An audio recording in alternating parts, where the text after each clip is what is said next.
Welcome to the Femsplainers. I'm Christina Hoff-Summers. And I'm Danielle Crittenden. And we're very excited to have you all.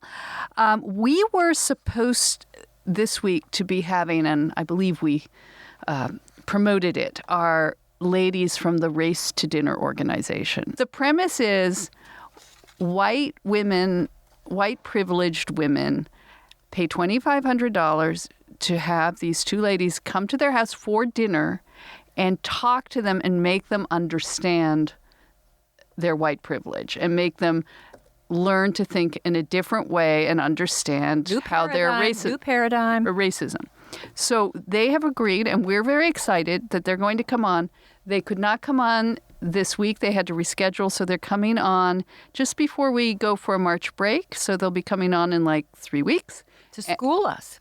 To school us and tell us how we can do better. How, you know, maybe they'll have us stop drinking rosé. I'm a little concerned because it'll be summertime and maybe my gin and tonic. We're educable. Maybe, I don't know. I don't know what they're going to tell us. I know I've got required reading. I ordered the book because apparently required reading is a book called White Fragility and why white people are very awkward about talking about race. Okay, I just want to say I'm not as white as she is. Oh, come on, Christina. No, my grandmother's from Guadalajara. She's 100% Mexican. I forgot that. And then I've got a Cherokee Indian on the other side. And it's not like Elizabeth Warren BS. Real. It's real. My great-great-grandfather, he won her in a poker match. Whoa! And he married her. It's a true family story. He married her. And she's like the Does this mean I have to call you Pocahontas? I'll just call you Sacagawea. Yeah, but I've got like some Sacagawea. Wow. genes here. So what you're really saying Grandma is Helen. Yeah. Helena. And my mother's Dolores. I have Mexican cred. Oh, man. So I'm going to be just like you're in the white crosshair. Woman. You know, it is true because I am a convert to Judaism, which means my family is from both sides, Australia, which goes back to England, and then from there, from England to Scotland. You don't get whiter than that. I'm kind of white all the way down. Worst case nightmare, Shiksa. I think, if I did one of those DNA, you might even have like Neanderthal. 23andMe. Yeah. I mean, maybe I don't even have Neanderthal genes. You might not. I might not. White. Just like you could stick a drain snake down me. Yeah. And all you would discover is pink and white. Yeah, well, I'm a Californian. I'm diverse. Yeah. I got all kinds of things so Christina, I think you gotta stand up for me a little though, and I am gonna read White Fragility and report. But we're going to school you, and I might join them in their gig. Right. Well, you are, but don't forget, Roxane Gay called you racist and... She called me a white supremacist. That's true. But and she you meant said you were a white wine We supremacist. got that. Okay, so we got that. Okay. So we don't have a guest today, but that's okay because... We want to talk. Much to cover. We have so much to cover. We haven't done. First of all, we're going to have a lot of listener reaction that we've let pile up. But we also wanted to talk about the Harvey Weinstein trial, which people are not following. They're not following. We thought this would be like the OJ of the Me Too movement. It's not. People are not following it, and we are following it, and we're a little concerned. Right. We are following it. So we wanted to talk about that. And we have, if those of you who have been following our podcast for a little bit, before there was Ella, there was Zoe Appler, who is now at the Chicago Law School, and she is doing research, I don't know what the exact term is, but with Donna Rotunno, the female defense lawyer of Harvey Weinstein, who's come under a lot of criticism for defending Harvey Weinstein. And so she's going to call in and give us a little more inside information. Inside info, the gossip. But before we get to Harvey, speaking of Harvey and Hollywood, Christina, you and I, you came to my house to watch the Oscars last week. By the way, you got tired.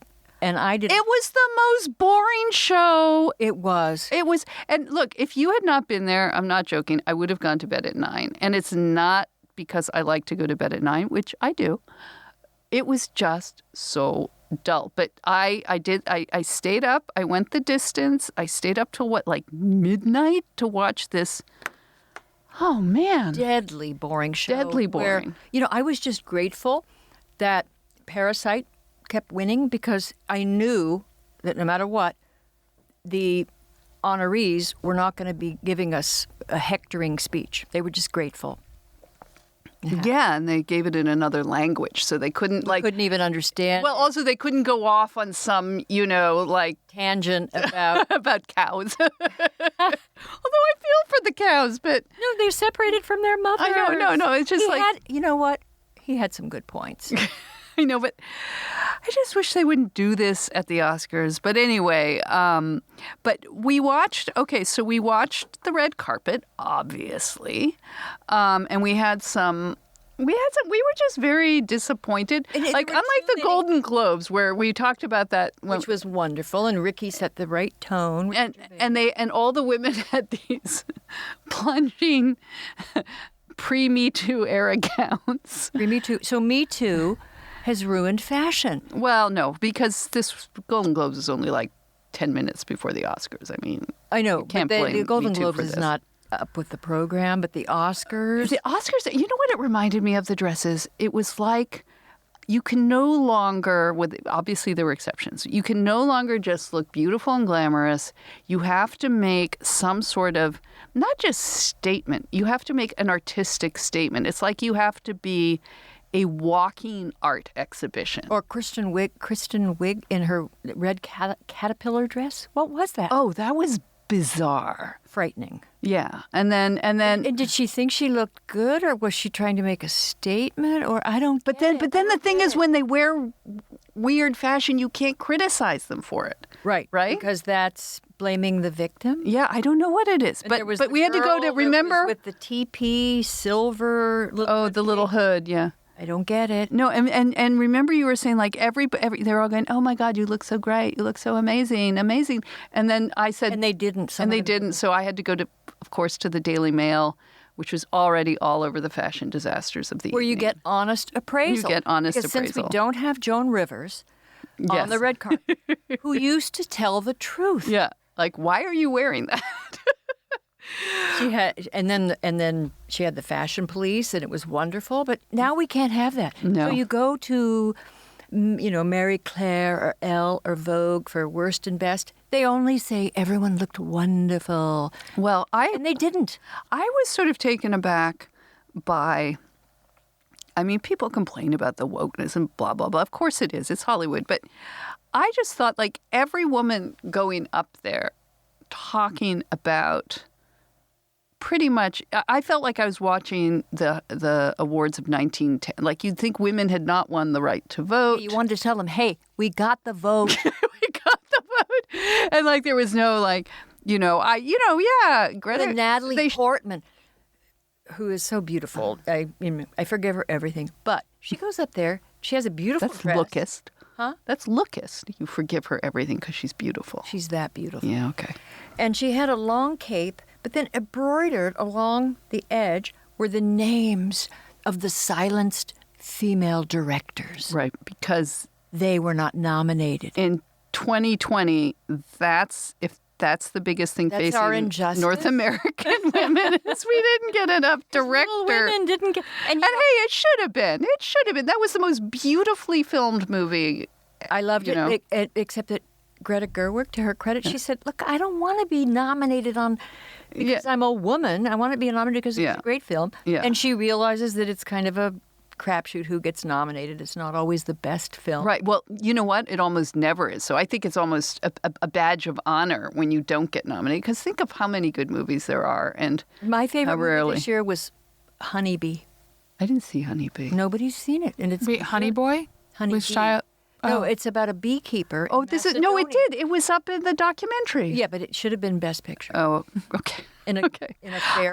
One last thing, because the Oscars now is going to feel so stale to our listeners, but I did laugh. I mean, I love Jane Fonda in her new, series. Grace and Frankie. Oh God, I love that. It is. I mean, it's us, but like 20 years from now. Please God, not right now. If we're like that now, I will go out and shoot myself. If I look like Jane at 80, I'll take it. Yeah. No, and she had the gray wig and blah blah blah. And the gold, the harvested gold. but what? Oh, no, she had the ethically harvested gold and sustainable diamonds, which, by the way, I think that's a good thing. I don't think we should just laugh at that. Like, No, you know what? I don't laugh at any of it. I might even agree with it. I just don't want to hear it at the Oscars. Yeah. I just want to see, and I wasn't allowed to finish before, but they had this movement called, it was Ask Her More. So you weren't supposed to ask beautiful women on the red carpet about their gowns. You mean like who made them? Who made them? And, Yeah. And I want to hear about them. Yeah, well, And that was the whole point. They get loaned the gowns because they get get loaned. Everything's on but they loan. get the publicity. The designers get the publicity. So it was an important moment, not only for film, but for fashion. You know what would have been great, actually, if they'd had really fine, like, independent designers who don't get this, it's not Eli Saab or whatever. Oh, yeah. Like, so to have a competition. sorry, I just kicked the desk. But bring to light. Maybe, look, you want to shed light on diversity, find Some great fantastic designers. undiscovered designers. And give their thing. But actually, I thought the funniest line, and we can end this, but the funniest line was, like, Jane Fonda. So she's wearing her, ethical jewelry, and she's talking about recycling clothing because she's wearing the same gown that she wore, I think, in 2013 or 14 to Cannes. I'm kind of recycling I wear the same outfit because it's until I lose weight, I'm only wearing this outfit. But she said she's giving up shopping, and okay, you're 82 and you say I'm not buying clothes anymore. That's kind of like, it's also like, I'm 82. I'm not buying furniture anymore. Right. I'm not buying tchotchkes anymore. Anything after she hasn't. I don't think that's a like Natalie big Portman. sacrifice. It wasn't exactly the most Right. And also, bravest of to list the names. How's she going to repurpose that cape? oh, Natalie Portman? Yeah, you have it like with the name of the Yes. Well, I guess it becomes vintage. Maybe she auctions it off to a celebrity cause for vaginas or something. Me Too Vagina Museum. Right. Okay. Anyway, all right. That's the Oscars. But by the way, I have to add one thing. What? Rose McGowan was deeply offended by Natalie Portman's, quote, fake Oscar protest. Oh, what? What? Hang on, wait. I thought, how could you get more politically correct More PC than that, you implode? No. Rose McGowan out-PC'd her. She said that on Tuesday night, this former Charm star, memoirist, activist expressed her... Oh, well, that was Rose, Charm star. She expressed her fury at the Cape. She said, so she tweeted some thoughts on Natalie Portman and her Oscar protest, the kind of protest that gets rave reviews from the mainstream media for its bravery. There's that mainstream media. Not by a long shot. More like an actress acting the part of someone who cares. Whoa, As burn. so many of them do. I find Portman's type of activism deeply offensive to those who are actually doing the work. In this case... So if you're going to walk the red carpet, you have to walk the walk of the red carpet? I don't understand. What did she want her to do? I don't know. In this case, I think I'm on Natalie Portman's side. I mean, she was just being... Can I just say, though, however, whatever you think of the Cape, her outfit was beautiful. It was seriously beautiful. But would it be better without the Darth Vader cape? Yeah, but okay. Anyway, moving on. Let's get on to serious topics as Christina pours her champagne. No, because I'm getting ready for the Harvey Weinstein trial. Okay. Which is kind of freaking me out. It is. It's freaking me out, too. And it's freaking us out, if I may say, I think, because this was supposed to be a big deal. And I'm gonna summarize because I'm sure our listeners... Nobody's following. Nobody's following So it. prepare yourself for the fact that Yeah. it's possible he's going to get off. I can give you a quick summary. So, in sum, more than 90 women have come forward with accusations of sexual misconduct. In New York City, during this trial, he's facing 5 criminal charges, including rape and predatory sexual assault. And 6 women, Miriam Haley, Jessica Mann, Dawn Dunning, Lauren Young, Terrell Wolfe, and Sopranos actress Annabella Sciorra, testified they were sexually assaulted. And except for the 2 actually making the charges. Well, yeah, make that clear. There are only 2 women. Haley and Mann are part of the indictment. Miriam Haley a former production assistant who said that he forced oral sex on her in 2006. Her case is being tried, as well as Jessica Mann, a former actress. And a hairdresser. Yeah, and she accused him of raping her in a Midtown Manhattan Twice. hotel Right. in 2013. Twice. Okay, these two women. Okay, well, hang on. Before we get into it, he's also facing 2 more accusers in L.A. So when this trial gets done, he probably just heads to L.A. where he's, presuming he's not in prison, charged with rape and sexual assault by 2 women who aren't named in 2013. So 2 counts of, I think, rape and sexual assault. So as this is going on, Christina, you put me on, and we really have to plug this podcast. This podcast is called Harvey Weinstein, Trial Unfiltered, and it's with these 2 Irish reporters, Anne McKellany and Phelim McAleer. Yeah. And they've done other sort of set pieces where they hire actors and actresses to reenact. I think they did the Lisa Page, Peter Stroy emails, but they've been doing a daily reenactments. And when you hear it, I mean, you cannot believe it. So the case is not what most people think. I mean, I hadn't been focused on it, and I just thought, all right, obviously they have a airtight case, and he's going to serve some time because out of 90 people, surely they have found they chose cases, the most. The 2 cases at the core of this lawsuit. You're in the jury, and you have to find him guilty of. And it has to be unanimous. Remember, in New York, I think it has to be unanimous. I think it's a hung jury. It's a well-hung jury. Oh, stop! Apparently, he's not that well hung. Oh yeah, there was weird things about his. You know what? I think if I were a man, body parts, rather than, I would give up everything and just admit to it, admit to all of it, rather than be known as, I can't say it, vagina. Well, apparently he had no testicles, and they were saying, and they passed pictures around to the jury, and honestly, you'd rather look at a true crime scene than apparently these pictures of his disfigured. Anyway, okay, moving on. Anyway, so as these charges, when you first hear the story, and as the prosecutors present them, in each case, they sound horrific. They say believe women. I believed them. There was no question. Right. But then it turns out. So, for example, Mann, who accused Weinstein of raping her twice, turns out to have a very long-standing had a long-standing relationship with Harvey Weinstein. Exchanged very loving emails with him. So many emails. Met, and then her soulmate, her father. Right. Brought in contemporaneous witnesses, who saw her right after the alleged rapes took place. And there was no sign of trauma. There was, I honestly, I urge you to listen to the testimony. The only time that she seemed really hostile towards him was the night after, or sometime after she'd seen him with his wife.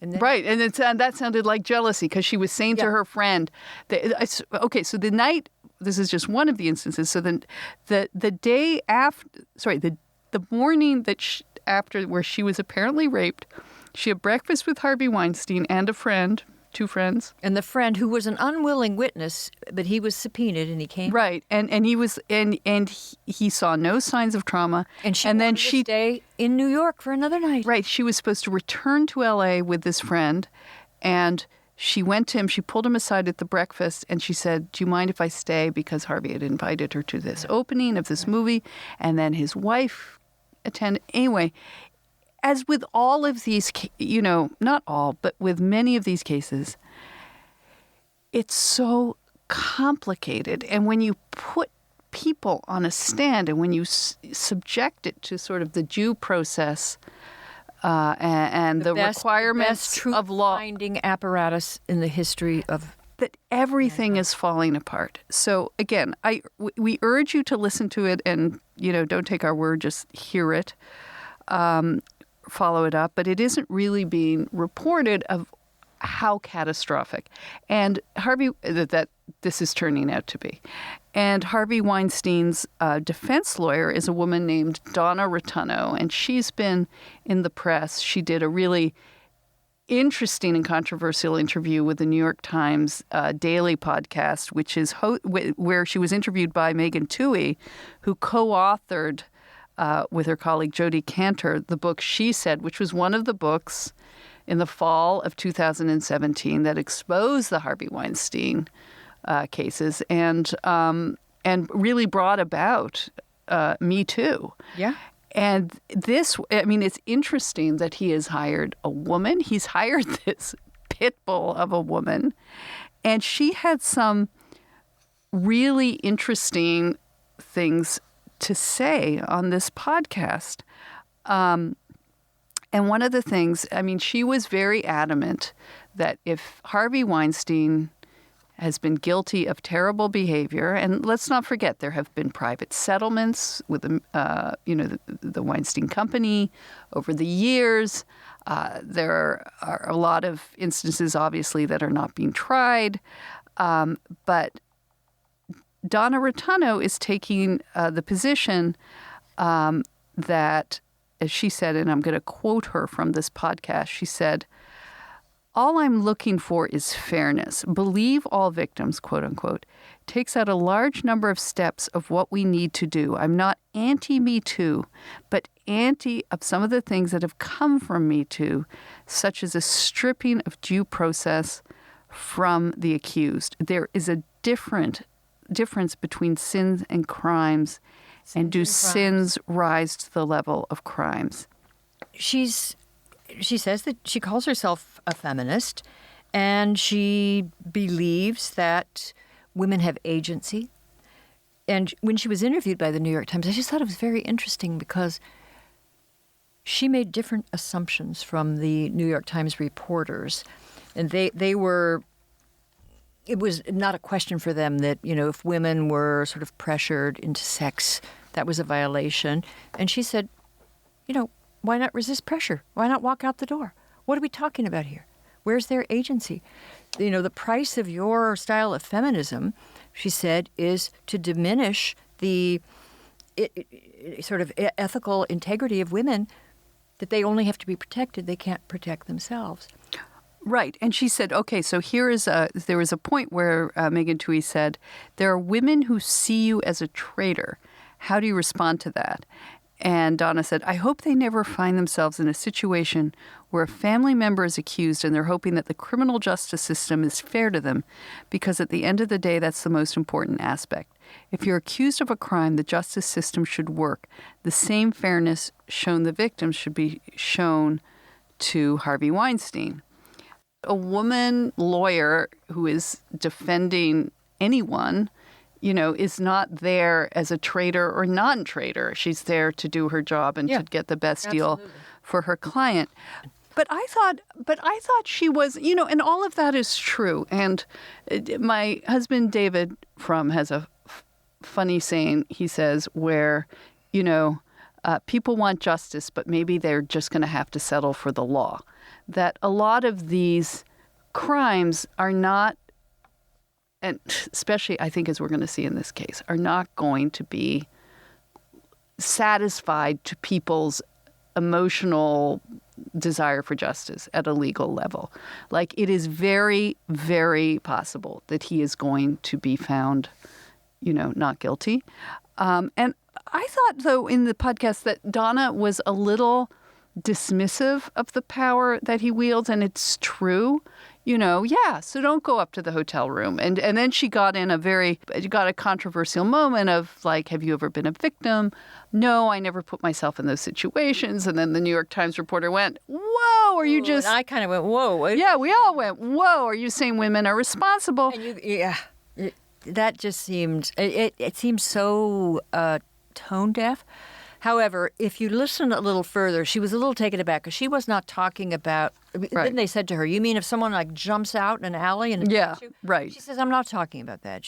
She was talking about the cases she's dealing with, and she questions the judgment of women who naively think it's midnight and he wants me to go to his room because he's interested in my scripts. Right. Or where it used to be that, the old joke was like, he wants to show you his etchings. But back in the Victorian era where we're from. But yeah, no, they were showing the scripts. But okay, here was the exchange. So when she said that, she said, no, I've never been assaulted. I've never put myself in that situation. And Megan Twohey, the interview was about to end. And she went, yeah. And she said, so all responsibility is upon the women. And then Donna Rotunno said, women cannot be equal until they begin taking on equal risk. They want men to take on all the responsibility. The message is women need to stand together, not perpetuate the culture. That culture must change. But here, okay, I'm going to stand back from this because obviously, you and I have talked about this so often that women have agency. Don't be naive. Obviously, you can't get in, and as we're going to see, or in these cases that have been brought to trial, that these women have really put themselves, and they haven't put themselves. They've actively sought a relationship with Harvey Weinstein. Some of them. The two that we're talking about. Two in the case. And that's what Donna Rotunno kept returning to. Look, I'm not talking about whoever is out there in the ether. We're talking about these two cases. These cases are different. But she's also saying, she's also calling, and maybe we need this, and this is what Me Too was supposed to be about, was a kind of, Rosa Parks moment, a union moment where all the women were to stand together and say, we're not going to take this anymore. We're not going to perpetuate these cultures of impunity that we saw at Fox, speaking of Oscar movies, Bombshell. Right. But that's not really how it works. That women are, it's one thing to say, okay, don't enter into a consensual, long-term, probably exploitive relationship, but you're for reasons that you want to get out of it, and then complain. But we're looking at, when you look at Matt Lauer, people who, even when it's quote-unquote consensual, are creating harems in their workforce, and they have women coming into their dressing rooms and giving them oral sex. They probably have women throwing themselves at Well, that may be true, but then isn't there, and I would say there is a responsibility on the man to behave professionally, and that just because you're famous and powerful doesn't give you the right to command sex, and you shouldn't be doing it, and it is exploitive. One of the questions I've been sort of just ethically thinking about is related to the Jeffrey Epstein case, which is some of those women. I have a hard time calling them women. We're 16 years old. Girls. They're the age of consent, and by Donna Rotunno's standards of don't be naive, you know what you're getting into, is a 16-year-old, by all, from the reports, as we understand, they were willing to trade their, lives to go live aboard yachts and glamorous residences in exchange for sex. Is that right? And then how do you prosecute that if a woman is of an age of consent? Was that the age of consent? I believe so, yeah, in these cases. And this is the thing, we're in these muddy waters where something is not right. It's obviously exploitive. We have age of consent laws for a reason. Jeffrey Epstein was obviously a sick, exploitive man running let me knows try what. out an idea. But where do you get into female agency in these things, and where do you get into male responsibilities? It's a kind of philosophical question. But we need to resolve it. And it's never going to be a clear line, and it's going to change because our consciousness evolves. And I think there was a time where the majority, a sizable number of people in Hollywood wanted to excuse Roman Polanski. And the young woman was 13 or 14? She was 13, yeah. So just think of that. We've suddenly realized, well, that was a very exploitive and power bad differential. But I just want to say about the Epstein case, as well as the Weinstein, these are extreme cases of, sexual predation, no matter how he fares in this trial. I have heard enough to know that Harvey Weinstein was a vicious bully, not only to women, but to men. He bullied David. Did I tell you this? No. My husband, David. He did? Well, I mean, David, as you know, really can't be bullied. But he can be. No, David, we were at his ears. He didn't. No, but this sort of gives you a little insight into what was going on. Forget whether it was consensual. Sorry, I don't mean with David. Consent that came out wrong. Like rough treatment with the women. No, we were at. Oh my God, this was years ago. We were at an event in Santa Barbara, a beautiful resort. This was years and years ago.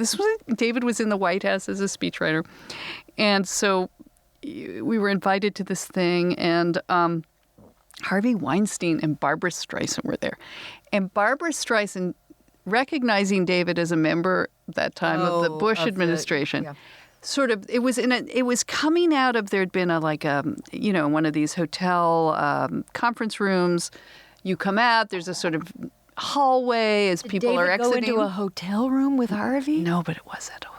Oh my God. Yeah. Anyway. No. So was there a bathrobe involved? That's all I want to know. There was no bathrobe involved. Anyway, no. So everybody's exiting, after the presentation, and Barbara Streisand and Harvey Weinstein, who is standing next to her, are there, and she sees David and she recognizes him, as a member of the administration, and she buttonholes him to sort of really hector him, remonstrate with him about a war criminal. No, that fortunately wasn't about the Iraq War. I don't. It was more about climate change and why aren't Republicans taking it seriously. And by the way, her points were all totally valid, but she was just sort of coming at him, like, the glaciers are melting, and at that point, David was answering her, and Harvey Weinstein, who is this big guy, kind of tried to menace David, like just sort of, used his bulk, as it were, to kind of stand and... Were you there? Yeah, I saw it. And I mean, he was really, can I just say Jabba the Hutt-ish? I mean, it's just, he really is a terrifying... Jabba. Not terrifying. He was just this big, bullyish, gloofy guy. Gloofy, what a good word. And I mean, David works out. David was not intimidated. David, thrust his chest out.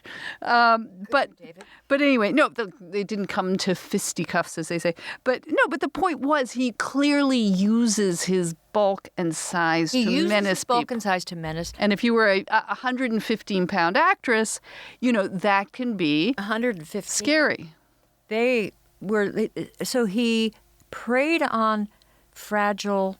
Right, as all of them do. Can we just say that? He also preyed on men. His own brother was bloodied at a board meeting, and he begged the board to call the police, and they just said, well, we'll work this out, because he made money for them, and they want... Right. So he was a monster. I'm sorry, but he is. Sue me, Harvey. A monster. I'm like brave. Sue me, Harvey. Yeah. I'm like Natalie Portman. So brave on my podcast.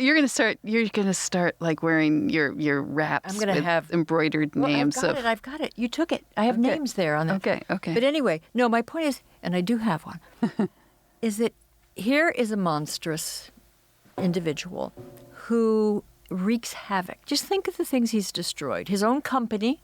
Right. His family, his brother. So many women actresses, female actresses, great actresses who he poisoned their reputation by gossip or something. So Myra Savino and Ashley Judd, these were fantastic actresses. And then they disappeared. So he ruins reputations and ruins women's lives. And what I worry right now is that he is such a menace, is that he's actually poses a risk to the rule of law, because he could get off this case. He has clever lawyers, and I fault the prosecution because I think they brought a case too quickly and they didn't really have the goods.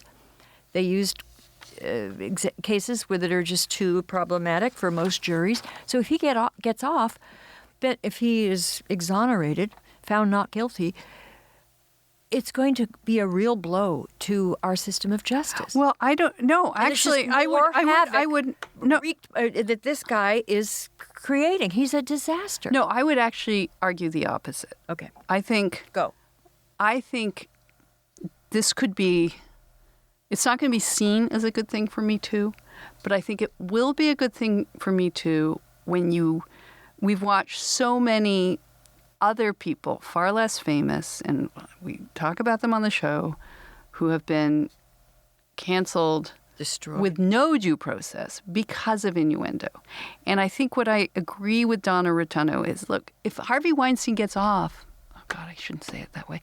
If Harvey Weinstein is found not guilty, that is going to preserve the rule of law, because it means that when you charge someone, if you're going to use this unwieldy instrument, it has to. Everybody has a right to due process. Yes. Mass murderers have a right to due process. Harvey Weinstein has a right to due process.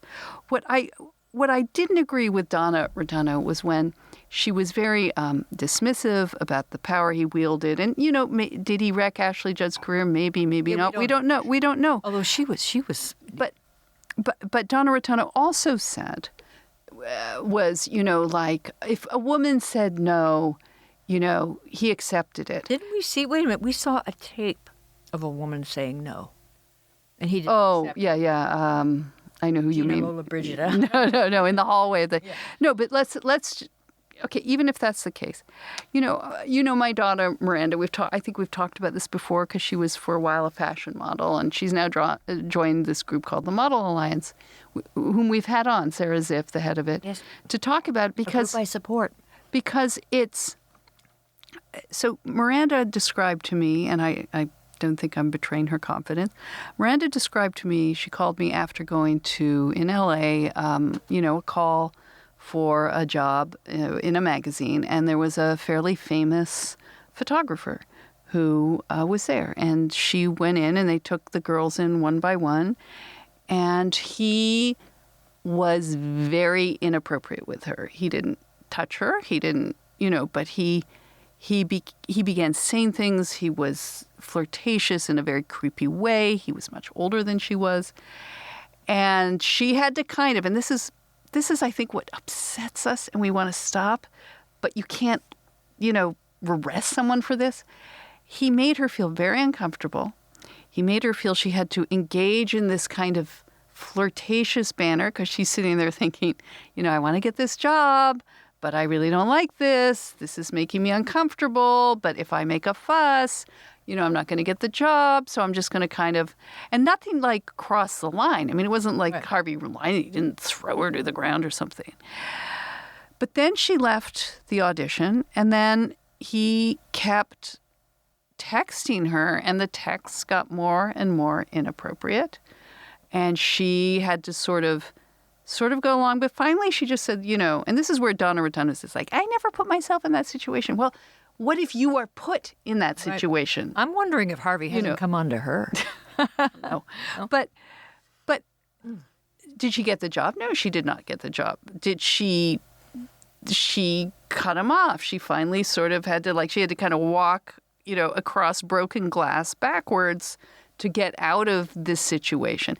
And I think that's the part that drives everyone crazy, is that women should not be put in these situations. And this is where I think, the New York Times reporter gets angry, is, look, okay, you want to blame women for, getting drunk, not that we are, but going into situations, going up to men's rooms when they shouldn't, and expecting, certain type of treatment. But that's not this. Right. This is more, you are putting this on me, and I have no good way of backing out of this. You're putting me in a terrible situation.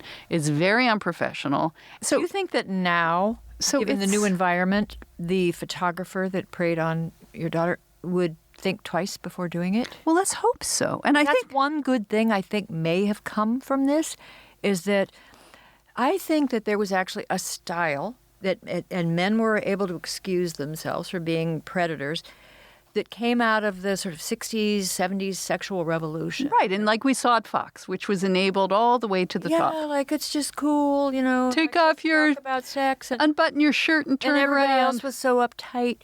And that turned out not to be that liberating for women. Although for a while, a lot of women went along with it. But Well, they felt they had to.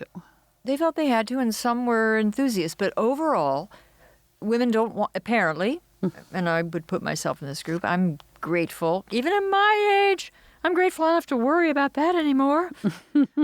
But on the other hand, I just want to say that what is concerning in some of a small subset of the Harvey Weinstein cases is that to a lot of people, it will appear that some of these young women were making a career decision and deciding, okay.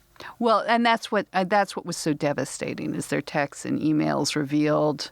And I think at one point, I think it was Jessica Mann, but I can't remember, I think where they Jessica were Mann boasting. would have They were married boasting. Well, no, but I think because she had a boyfriend at one point, she was boasting to him about the power she wielded over Harvey Weinstein. What's unusual about him, he's like this evil troll, you know, and you can't go over the bridge unless you pay your dues. It's like the Billy Goat's Gruff. It's the Billy Goat Gruff. All of Hollywood is the Billy Goat's Gruff. And everybody so great, knew Christina. it. Everybody knew it and allowed it to go on. And a lot of Right. people just thought, okay, Billy Goat, bring it on. And they went along with it. Right. And what do you do about that?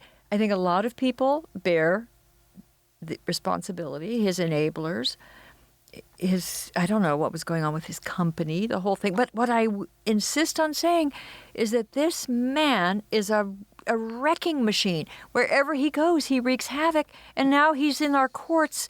And I'm actually afraid. Okay, but I'm afraid for the rule of law. No, you shouldn't be afraid for the rule of law. That's the wrong LA, fear. I think they have a better case. And that's... We'll see. But look, I think one of the things, again, Donna Rotunno said that I thought was valuable, the Megan Twohey wasn't impressed by it, is that she said that you have to look at what has happened to Harvey Weinstein. And of course, you know, boo-hoo, tiny violins. But, you know, he's lost his company. He's lost his reputation. He's lost his money. He had pictures of him all over the world, and he's known as he's lost that. He's lost his. He's lost his marriage. So he's lost everything. And so now what you're debating about is, was there enough evidence to send him to life in prison? And in a way, he's got life in prison. And not to say, look, if he's really guilty of a crime that can be legally prosecuted, he should deserve whatever prison time. But I like that Rotunno said, am I saying her name right? Yeah, Rotunno. There's a difference between a sin, horrible behavior, and a crime. And I think he probably did commit crimes, but in these cases that are before this jury, it's questionable. But in the end, I mean, you're going to have to ask, what do we really want to happen to these men? And I don't know. I mean, fine, if he goes to prison for, if not this, for what he did in L.A., but in the end, his life has been destroyed. His company has been destroyed. He will never be able to do this again. And that's justice. Yeah. That's justice. And what I worry is, you know, should he be found not guilty, there's going to be this whole angry uprising of sort of Me Too advocates who are going to, you know, blame the woman, blame his female attorney for, you know, helping to get this monster escape justice. No, blame the prosecutors for and they'll not blame the building an airtight Well, case. right. But we're going to miss the point. That's what I worry about. And I think what we want to remember is, you know, what was good about Me Too was this awareness and is making this, you know, making us aware. Maybe women, we won't get a union, but when Miranda is put in these situations, when other women are put in these situations, they will have the gumption and the courage to say, this is not right. All right, let's take a pause there and go to one of our wonderful sponsors.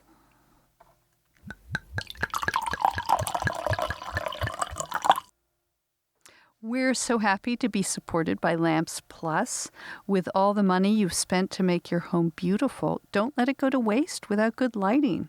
Lamps Plus has been helping customers love their everyday spaces for over 40 years, with chandeliers, ceiling lights, table lamps, and more. And the light itself is like jewelry for the home. Oh, that is so true. And Lamps Plus is the nation's largest lighting retailer, with over 59,000 designs from top brands and their own exclusive designs in lighting, home furnishings, and decor. And you don't have to guess at what the designs will look like or wander around the aisles of a big box store. Lamps Plus has videos with design tips, and all the photos on their site tell you which light fixtures or furniture pieces are featured, so it's easy to buy what you like. They also have a large selection of Minka lighting to transform your home into wonderful living areas. Minka is known for designs that blend function and style using innovative materials. And you get up to 50% off hundreds of lighting styles between February 11th and February 23rd. That's up to 50% off during Lamps Plus Lighting Fixture Sale now until February 23rd. Go to lampsplus.com/femsplain to start saving today. Welcome back. Okay, we have Zoe on the phone. Hello. Hello. Calling from Chicago. And we said you had such... you had the kind of scoop on Harvey Weinstein's lawyer. So I do. We're so thrilled to have you, first of all, back on the podcast. And yes, even though you left us. I miss you guys. But tell us, give us a setup tell us what you're doing and how you know about Donna Rotunno. Sure. So I go to Chicago Kent Law, which is a very trial and criminal trial heavy school. So Donna is actually an alumnus of our school, as is her co-counsel for the Weinstein trial. Mm-hmm. And so she used to be an assistant state's attorney for Cook County. She was a prosecutor before she opened up her private defense firm, which is now representing Harvey. And when she was a prosecutor, she actually worked under one of my professors, who is a wonderful former judge. His name is David Erickson. And he, as an assignment for our criminal procedure class for the semester, we are actually preparing a defense strategy and a case file for her firm, not for her use or anything, because the trial is going to end pretty soon, but we are doing it as sort of a bit of a challenge to try and work with evidence and the challenges of Me Too in building a case file. So it's been really fascinating, but actually, all of her clerks for the trial for Harvey have been all 3Ls from our school. So she likes to keep it within the Chicago family for sure. Well, you said something really interesting. You said that before this trial, and we sort of touched upon it at the top of our podcast, but that she was regarded as this strong woman, this kind of heroine, and now nobody's talking about her. Yeah, so she, I was trying to look up some older articles about her from before she was named as his attorney, which was very hard to do on Google. I had to set my date to 2017 in order to get it to work. But she had a huge article written about her in 2017, all about how she is one of the only female criminal defense lawyers in the entire United States, not just in Chicago, who defends men accused of sexual assault or sexual crimes. And she has won all these awards in Chicago. She's very well respected. And it's funny, our school, ever since she got named as the Weinstein attorney, will not talk about her, will not acknowledge that she's an alum. And we have, news trucks outside of our school all the time that are, filming reports about her. And our school will not acknowledge because of Me Too. They don't want to be on the other side of it. It's all about what she's doing. Well, all these ACLU men got wonderful reputations because they were willing to defend bad guys. But women do it and they get censured. I'm sorry, that's sexist. Well, actually, I pulled an article that was in Vogue of last year from July that talked about the headline is "The Foremost Troubling Facts About Harvey Weinstein's New Lawyer," and it's oh boy, she's made this is in Vogue. Yeah, this is in Vogue. Are they criticizing her shoes or her? No, that would be fair. Yeah. Actually, she has pretty cute shoes. She said she's made a career defending men accused of sexual misconduct. As we learned from our divorce lawyer of last week, James Sexton is like, the minute you prove yourself good at something, they all start lining up outside your door. So she began the Weinstein case by condemning Me Too.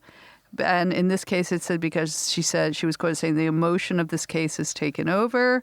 So she's anti-emotion. She views her gender as an asset in her job, and she is aggressive and a bulldog in the courtroom. These were supposed to be assets if you're on the right side, I guess, of the argument.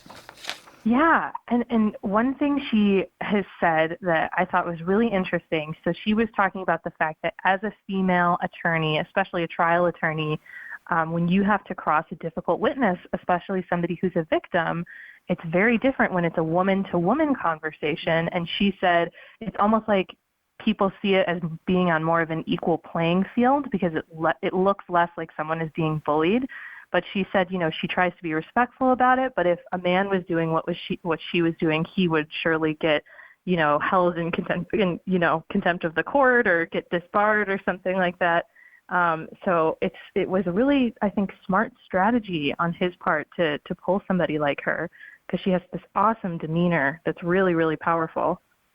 I want to meet her. When this is all over, can we just meet her? I just want to find out. I want to understand her mind because you talk about brave.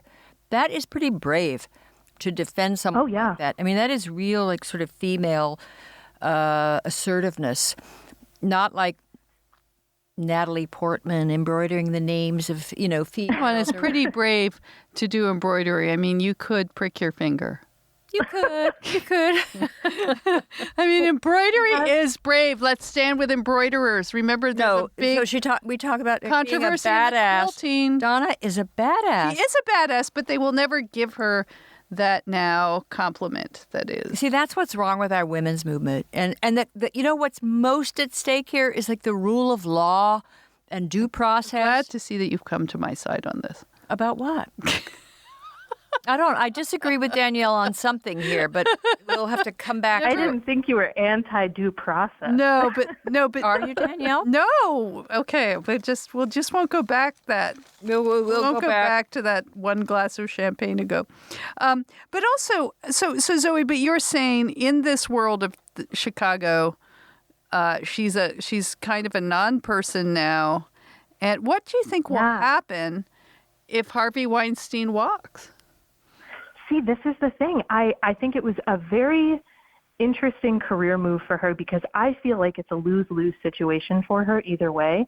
Because if she wins, she's going to be held, if he gets acquitted, I should say, she's going to be held as it's just going to be more of this, that she's an anti-feminist, that she was victim, shaming and victim blaming the entire time, and that she, used these terrible, techniques to get him off. And I don't know if you listened to the New York Times, the daily episode with the interview. Oh, yeah, we were talking about that. Yeah, that was an incredible interview. Oh, my goodness. Yeah. Yeah, but I sort of think if she loses, she's lost one case in her entire career. Right. And for her to lose this case, I mean, that will be a huge, I think, stain on her reputation in Chicago's legal community. But I almost think if she loses, she'll have a better time finding work than if she wins. Oh, no. If she wins, she's going to have a lot of work because there are a lot of men that are falsely accused. I think Harvey was tried for a crime he probably committed, but these two people that they brought, the prosecutors chose to, represent his crimes may not be ideal. But also, I would warn to the Me Too women who are going to get upset if he is found innocent in this instance. Do you really want politics to enter law? And we have seen what happened last week. And again, not to get too political, but with Trump and Roger Stone and Bill Barr, when you start getting pressure from the outside to have a verdict or a sentence that is not, reflected in the evidence or what a jury conclusion has come to, it gets very dangerous. And I think the same women who, would want Harvey thrown behind bars regardless would be get very upset when you see other political figures entering, trying to influence justice. Yeah, especially with the jury that they have as well. What do we know about the jury? What do you think? So the defense, she ran out of challenges when jury selection was happening, which is, with it being, with the amount of publicity that they're getting from this trial and the amount of media influence it has, I'm very surprised that the jurors are not subpoenaed or are not, being sequestered. Withheld and sequestered. Yeah. And one of the jurors, and this is going to be useful if they want to have an appeal. One of the jurors is writing a book on middle-aged male predators. Yeah, and that was the one that they couldn't challenge. Yeah. That she was the juror that they couldn't get out. Yeah. That's interesting. Well, Zoe, am I right? In New York, this has to be a completely unanimous verdict. Yes. So what happens if it's not? What do you predict? Seen? What do you predict? Well, no, but how is it seen if they have a hung jury or whatever? That's what I predict. Do you? Yeah. So if it's hung, he will likely be acquitted. Mm-hmm. And whether I do think that he's probably going to be tried in California, mm-hmm. which could have a very different outcome. But yeah, New York's legal system is a little bit, it is stricter on a lot of things more so than people would think. Like, I do think that if he goes to California, I do think that he is going to probably end up in jail. I think that if he gets acquitted, they are going to have a much better time or convicting him and collecting evidence and making sure that they're, as airtight as possible. And I'm sure that he will get a lot of pressure from people not to testify if it works out for him this time around, because he really wanted to testify and she advised against him doing so, which to me, it was a smart move. But just how she would But why, Zoe? He's so obviously lovable and sympathetic. He's such a maniac. Well, he's just a big teddy bear. He wanted to testify. Is that right? Yeah, he did. Yeah. But he faces now charges in L.A. and it looks like London, is looking at. Yeah. So this guy, can I just say, whatever happens to him, he's just in some horrible Virgil purgatory of endless lawsuits. And we haven't even talked about the civil suits. All these and then he's already paid out something like $44 million. How much money can he have left? Civil? Oh, probably not a lot.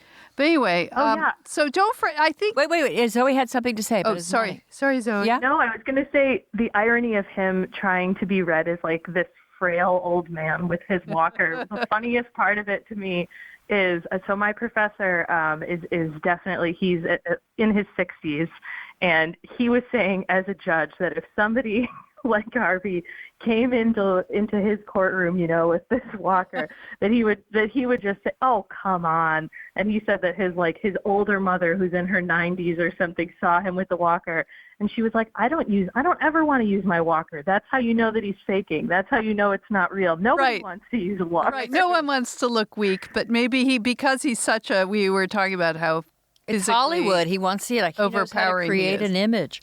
Right. Yeah. Oh, yeah. Right. So frail that he could never have done this. Right. Yeah. All right. Well, Zoe, so great to talk to you. We love that you've checked in and we want to hear more about this case, and we miss you. Zoe, you take care.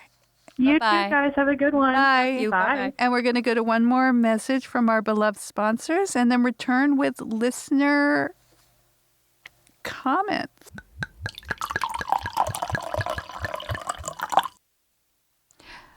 We're so happy to have MM Lafleur as a sponsor. MM Lafleur was founded on the idea that when women succeed in the workplace, the world becomes a better place. They take the work out of dressing for work by creating functional, beautiful clothes, offering complimentary, personal styling, and fostering a community of remarkable women. And if you hate shopping, like Jane Fonda does for work clothes, but want to dress well, MM is the perfect place to start.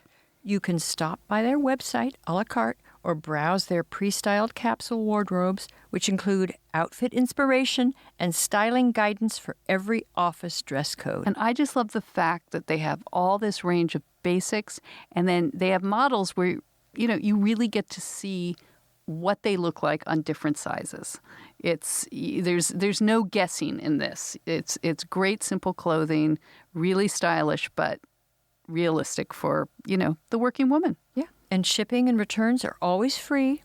Email, chat, or text anytime with styling questions. Visit mmlafleur.com/femsplain and use the promo code femsplain for 15% off your very first purchase. I love how you did the French, so let me try that. That's mmlafleur.com femsplain. That's MMLAFLEUR.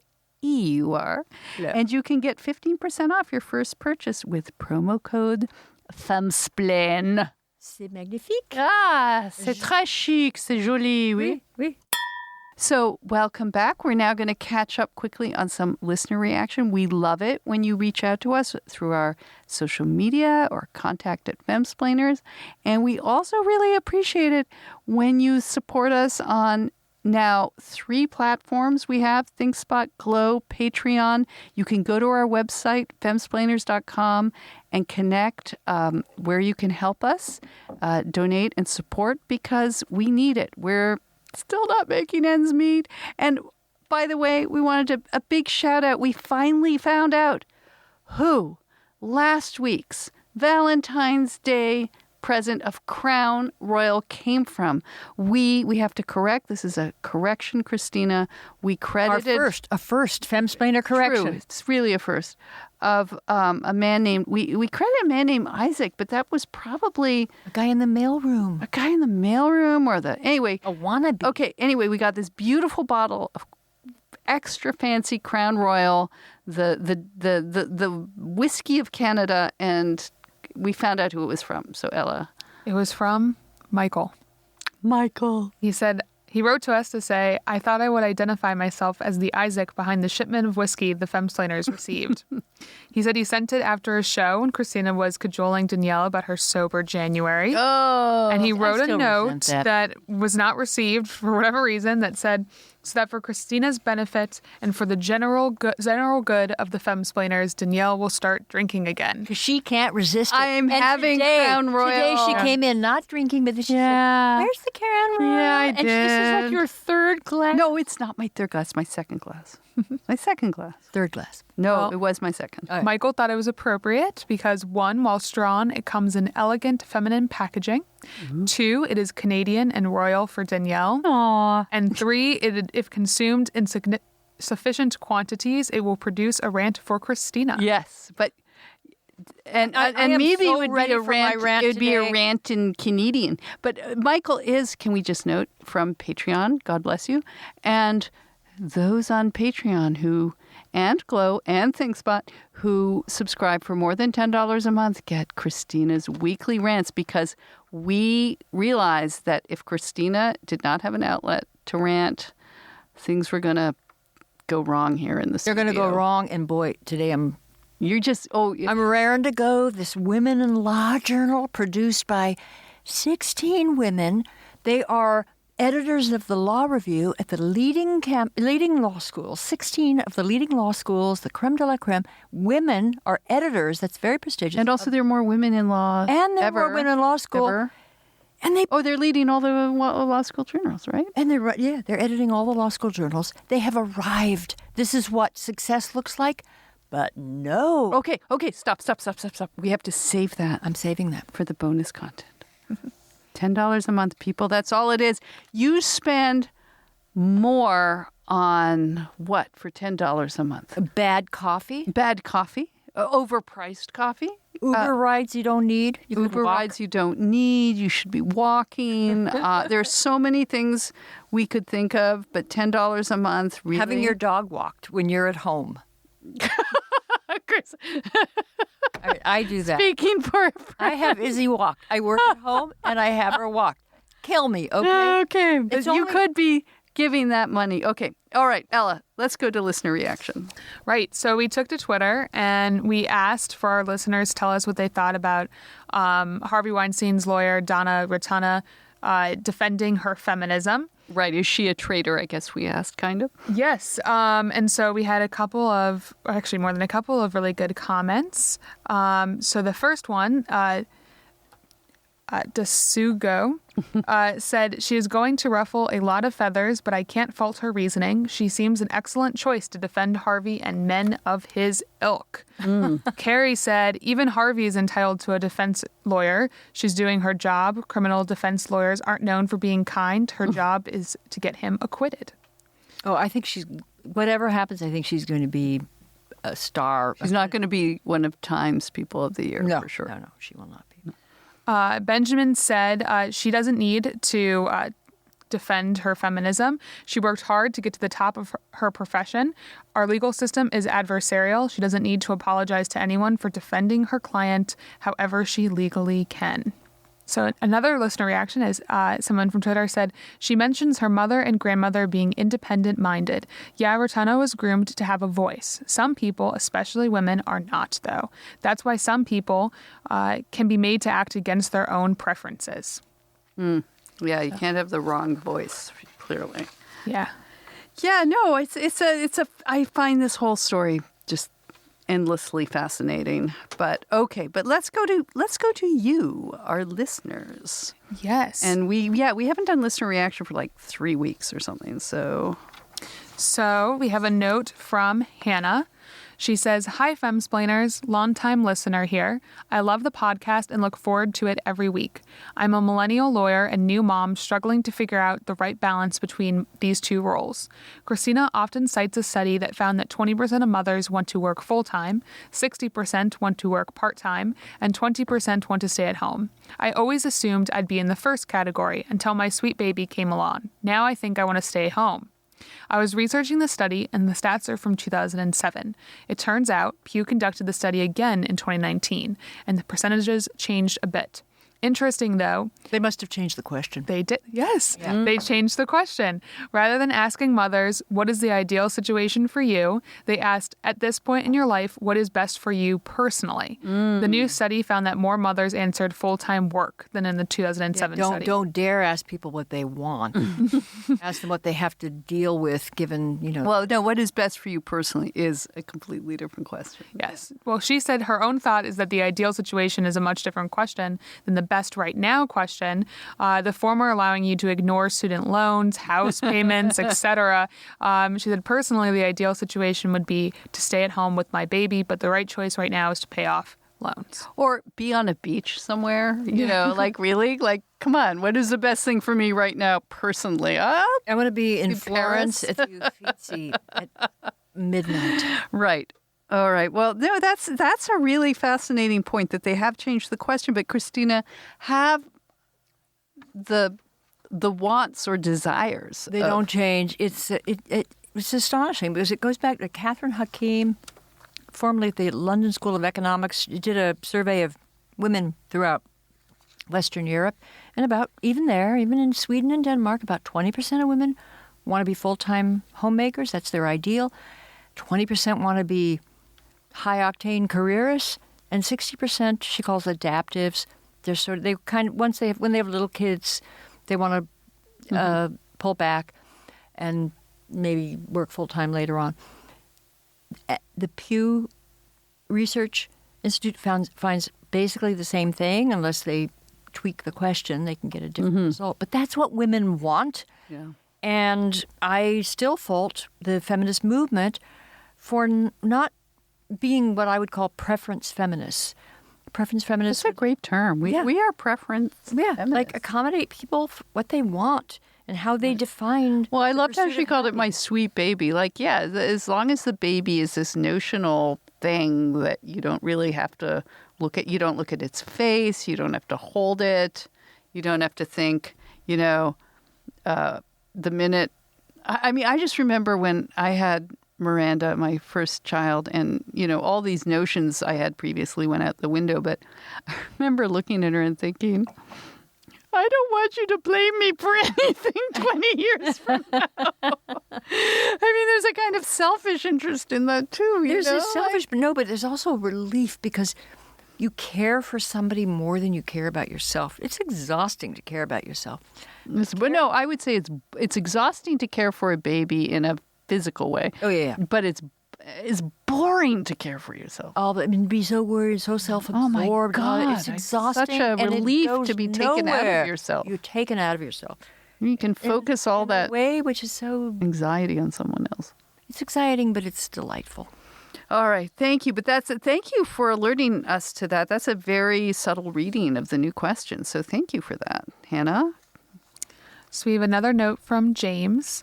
He says, "Hi, Femsplainers. I'm in the middle of listening to the podcast released on January 28th, and I had to stop to respond to how you characterized what happens when a man is raped. Your guest said something like, 'I wonder about the physics of that,' and you agreed. I recognize that you acknowledge that it's possible for a man to be raped. Of a woman, let's say. Yes, We by a can woman. Totally imagine the physics in prison. But I worry that the question is indicative of an attitude that can undermine whether someone believes it's rape. A man's erection is an automatic bodily process. Just ask any 13-year-old boy. We have all been embarrassed by an unbidden erection in a class or similar situation. It is very possible for a body to be aroused by a woman, even a mind to be aroused, and the man does not give consent. Okay, go on. Oh, sorry. It is possible for a man to have an orgasm and be raped. It is possible for a man to have an erection and be raped. I wonder whether this attitude would lead to people saying, you had an orgasm, so you must have been into it, or even a man himself telling himself that he didn't want to have sex, but he had an erection, he must have been into it. Forgive me for going on and on about this, but this is a topic I think it's important to understand. Love the show." You answer that, Christina. Well, I don't know what he just said, but I will say that I think men have a lot of unwanted sex.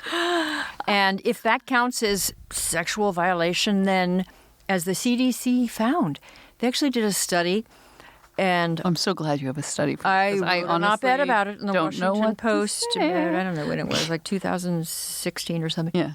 And they found like epidemic levels of rape. I mean, if to believe this, Wait, rape of whom? everybody, women, men, we're just Right. all Americans. We're being are raped all the raping time. We're each orangutans. other. We're like bonobos. Bonobos. Just like a lot of polymorphous perversity. However, Polymorphous perversity. it's going on. Face it, people. However, so we're worse than war-torn Congo or a Bosnian rape camp. We had higher, according to the CDC study.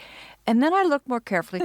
They defined rape as, and sexual violence was unwanted sex. So if someone was, kind of whining and making false promises, or that counted as sexual violence. Men were asked if they had had one unwanted sex and been forced to penetrate someone when they really didn't want to. And the numbers were very high. Really? Yes. I was curious about that. But think about it. In your whole life, did you ever once, I'm not asking. You mean there have been like sex shamed, like you need to have sex shamed with or me? some. It's like you ever kind of like try to, maybe a guy wasn't as excited about it and you kind of pushed him into it? Did that ever happen? Even in your marriage? I never had to push it. Insulted by the question. I think there was a guy in Paris, Philip, I'm sorry. He just wasn't that into it. I hope the CD. So men have regrets. And He had morning regrets. after. I kind of was pushy. I don't know. You just described the world like a dog park, so I'm still trying to process. I think that. I was kind of in my Parisian dog park phase. But other than that, no, anyway, so there are a lot of men that have unwanted sex, especially like unwanted marriage sex. So do you think they're kind of like bullied into it, and if they don't do it, they have this kind of male shame about it. Oh, there's a lot. There's a lot we of never even talk bravado. about that. Think of the pressure men are under. There's so many ways they can go wrong in a sexual encounter. First of all, they can be impotent, which is sort of like nobody talks about, but what's up with that? That must be horrible. And then they can be too small. Yeah. That's a problem, but nobody talks about it. Not too many people talk about it. And women, like whatever we are. Like, we're always talking about our breast size. Yeah, breast size. And or fat shaming, but what about small shaming? That's an issue. So they have to be able to get it up. They have to, and then they have to, maybe they're not that into it, but there's a lot of social pressure that tells them you have to always be into it and you always want this. And maybe the woman is hurt because just as there's unwanted sex with men, there's also the what? Ashamed because he doesn't want me. He doesn't want me. Robert, what was wrong with you? Jim. Actually, it's Jim. Did I say Jim? No, you said Robert. Okay, that is a fascinating topic to explore, as it were. All right. In other words, she's saying, let's forget about that. No, I'm not. We need an expert. We are not. We don't have. Oh, there is an expert at UCLA who shows high levels of predation by females. And it's not just, do you remember all those stories about 6th grade teachers preying on the... Hang on, female teachers? Female teachers preying on 14-year-old boys. There's kind of a... Yeah, but the thing is the 14-year-old boys weren't complaining. Yeah, it was their mothers that complained. Okay. All right, moving on. Just the fact that we laugh at that? I know, it's wrong. It's the rape culture for men. Okay. Thank you, it's wrong. Okay, I'm ashamed. All right, well, our last note is from Laura. She says, this is in reference to the Marissa Orr interview we had. Yep. She said, what a great interview. I live in that jungle and wow, everything she said resonated. She is a kindred spirit. I feel less alone just having listened to the podcast interview. Stress that this was Marissa Orr talking about, her book was Lean Out, and it's talking about the real problems women have in the workforce. Sorry. Yes. Yep. And so Laura says, my story. I am a prototypical high performer at work and I was on track for promotion. Yet, I was passed over for 3 years. Marissa talks about being a political animal and having to play the game and how just being very competent and high performing is not enough. What she didn't talk about is the men who are incompetent but play the game well, end up in leadership and then keep the high performers in lieutenant roles to prop themselves up. I would Google a few times a day, I work for a douchebag. It was so bad. That's when I realized I needed to not be collaborative in order to get ahead. As soon as I froze the man out, the incompetent leader who was keeping me back, I got ahead, and the man, to mix my metaphor, sank like a stone. I'm a professional, and as such, I have autonomy to choose some of the projects I work on, so I decided to always be busy when this particular man asked me for help. It wasn't good for the team, it wasn't good for the company, but damn, it worked out for me. I was promoted in 2017, and now I'm on the leadership team. Now, if power structures rewarded collaboration and punished douchebaggery, then I would have been promoted in 2015 and I wouldn't have had to effectively freeze my team out to get ahead. I bought the Lean Out book and can't wait to read more. Best wishes. Well, I don't know what message to derive from this, but is it good to be uncooperative? Or douchebaggery, punish douche? No, I think, I was sort of thinking of this through our Harvey Weinstein discussion. Have you been watching the morning show series on Apple? I am so enjoying that. I enjoyed it up to the last 2 episodes. Okay, don't no spoiler alerts because I'm not. Spoiler alert! It kind of loses its gumption. I'm just saying. I don't want to know. I don't want to know. Not listening. No, but I also love. I was watching it with David. We've sort of we're now I'm actually speaking of non-consent of non-consensual. I am forcing him to watch TV, which he doesn't do. No man wants to watch that show. Oh, he loves the show. Yeah, but I have to force him to watch TV. I've made this our thing. And so anyway, so we have this series and we're watching the morning show. And what I love about it is there's the new head of the network who's this douchebaggery guy. And I love he's always quoting The Art of War or documentaries about pouncing animals. And hunting animals. What's up with that guy? But it's also you realize loved him, though. You sort of love him, and then I was looking at David. I said, David, this is why we're so we sort of bemoan the fact that we're so bad at working in companies. But on the other hand, this is what you have to do. Like, you have to study the art of war. That's huge. And stoicism. And you have to read Seneca. And maybe men are kind of better at this. And this was kind of the lesson of Marissa, if I can draw, or what our listener is telling us, is just stop taking this personally and learn the rules of the game and then play the rules of the game. I cannot play those rules of the game because I am... You're too much of a girly girl. No, But actually, you're kind of a... I'm too forthright. I don't say this like I don't want to say like I'm too honest and that's a good thing. No, I suck at this. I have no poker face. I get enraged when, when the young Bradley goes for the story and then she's rejected, the story's rejected because it's not right, because of corporate reasons. Like, I'm that person who Bradley Jackson, I would just go like nuts because I was like, we have to do this story because I'm a jerk and I don't realize and I don't get the rules. You have to play them very skillfully. And I think this is what Laura is telling us, that you have, in a way, it's not even about men and women. The men have just better playing these rules, and maybe they were just better at being indifferent to bullies. And no, I think it's about gamemanship, and maybe we need to, and I think Marissa's point was the rules really do reward a lot of douchebags. And you know what, I'm not sure. I think that what gets rewarded at work is being great. I think so. No, that's not what she said. Anyway, no, I think that's the problem. You think it's about that, but it's really not. And that's why mediocres rise to the top, because they have figured it out. I disagree, but I don't know. What am I talking about? Yeah, like, look at you, Miss me. Corporate. I can't know. What I do is I just I live in the back. Don't ask me. You're a misanthrope who doesn't leave her house. I don't live in the house. Whatever people are doing. You're like deigning to give corporate, I know. I'm a misanthrope who lives in her house and does not wish to leave. Ever. This is why you are not, scaling that. And hey, like, all power to you. I don't want to be scaling the heights of corporate America. Okay, admit it. I don't wish to. No, I have and no. This is why there's a gap. But if I wanted to do, if I wanted to do it, I would suck at it. And that's the problem. I think if you wanted to do it, you could do it. I think if I wanted to do it, I just wouldn't want to do it. I have no guile. I'm just... Really? No, you do. No, I don't. You once attacked a mugger in the subway. Yeah, but that doesn't work in corporate America. That's what it's all about. You can't tackle your boss and say you're wrong, which is my impulse. Really doesn't get you far. As I've discovered in the few corporate jobs I've had, I suck.